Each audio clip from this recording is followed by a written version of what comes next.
The next module we'll build is the binary to 7 segment decoder.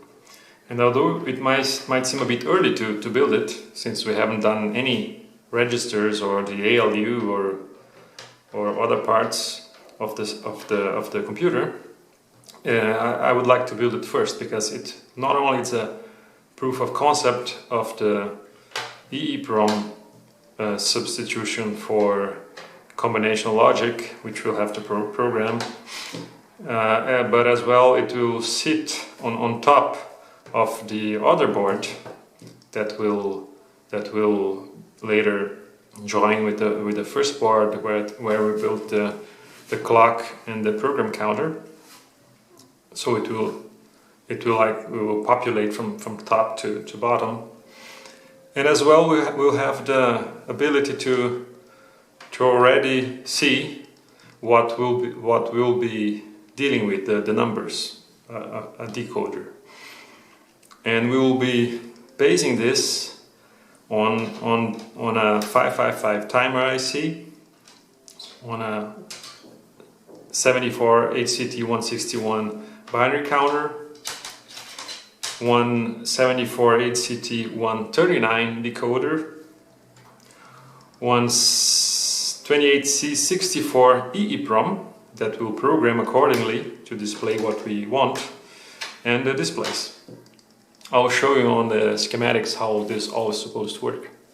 Well, as I said earlier, this decoder will be based on an EEPROM that we will use to replace combinational logic. And this will work in a way that the address lines, the first 8 bits of the address lines of the 28C64 EEPROM will receive the contents of register A, in this case here, that will be hardwiring to the decoder. And we will have to program it accordingly so that the binary digits that we'll have controlling the address pins will then be decoded into the signals that will output from the I/O lines, and that will then be activating each of the segments of the 7 segment displays that are these 2 blocks here, are 2 blocks of 2 digits. And as you noticed, I have joined all the digits together in a continuous circuit, and so that if we only program our EEPROM like that, with this 8-bit input and 8-bit output, our digits will display always the same numbers, because, well, they are all wired together, right? So in order to be able to display the 4 digits, we're gonna be using this part of the circuit here, which consists on a binary counter together with an exclusive clock generator, also based on the LM555 timer IC that I already explained when we built our clock module.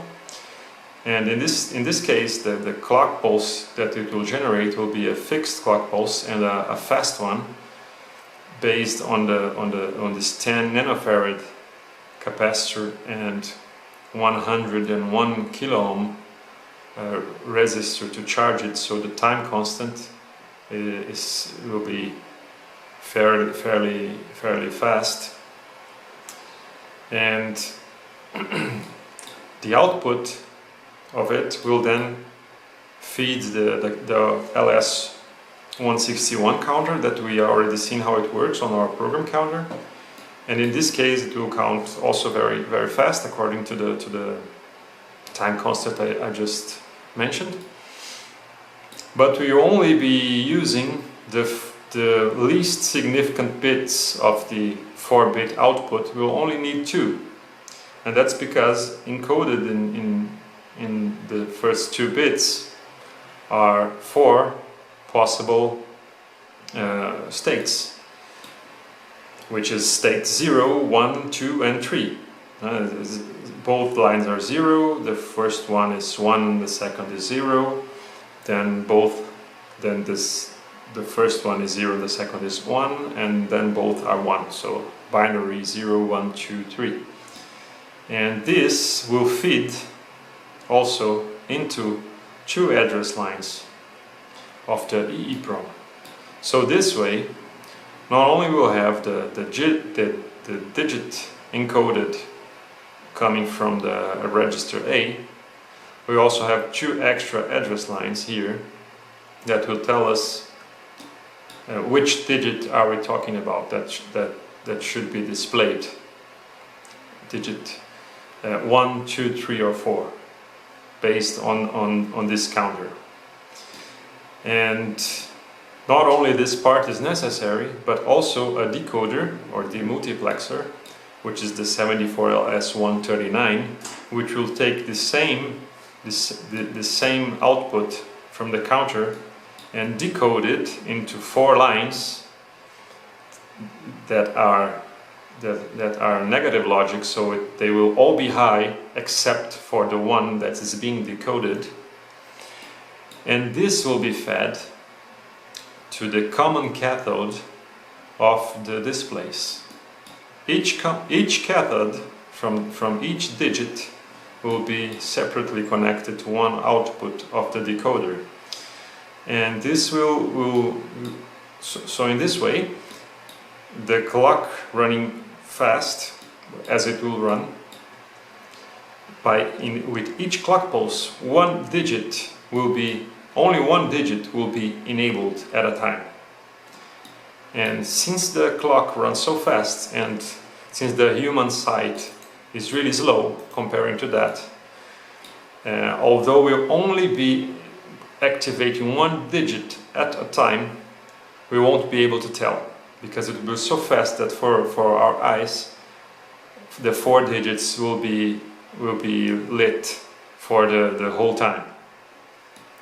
And that's how we can display this 4 digit with this demultiplexer here, together with the correct numbers we'll have to program inside or EEPROM.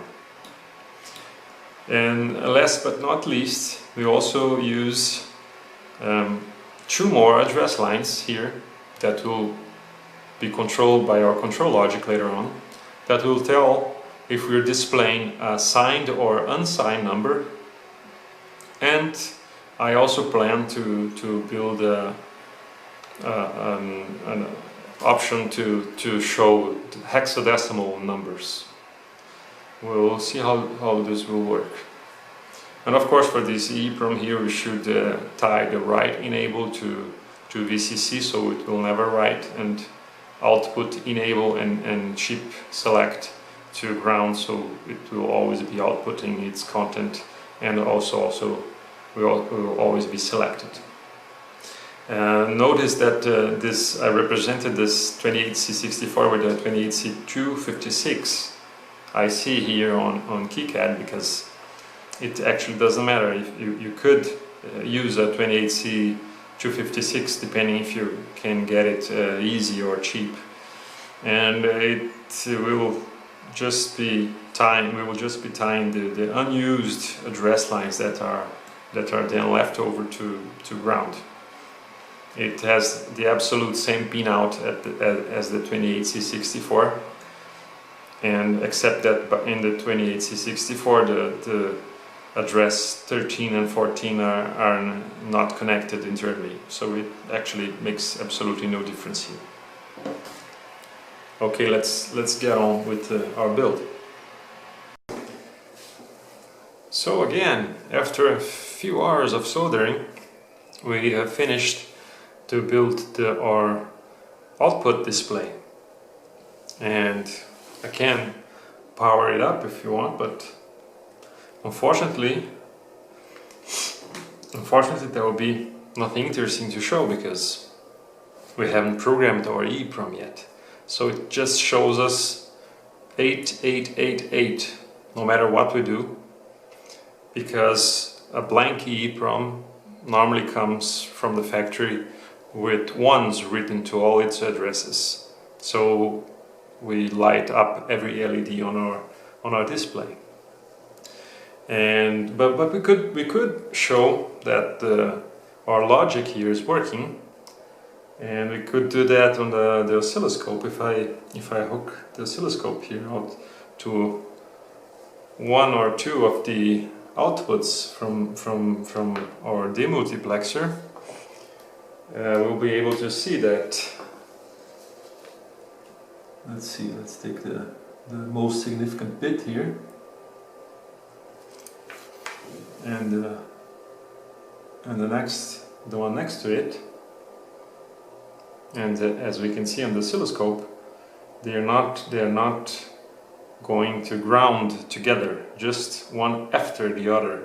And if we take two apart, we see this exactly, that they're not grounding the common cathode of the display at the same time, just in particular time. Unfortunately, I don't have a 4-channel oscilloscope, but I could also change it again from the least significant bit to the most significant bit, and we see that none of them are coming on together.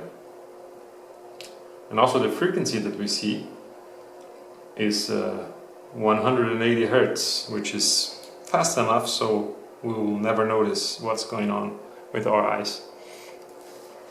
You probably also noticed that I've added these two push buttons here, and the reason is they will be for selecting a signed number or the decimal or hexadecimal display. I realize that it doesn't make any sense to leave the control logic to do that, because it won't be able to tell. We can't program the microcode to tell if our program is dealing with an signed or unsigned number, even less if it's if it should show hexadecimal or decimal number. So the next part we'll talk about a way to program this EEPROM, so we can start to use our decoder in a more interesting manner. So see you around.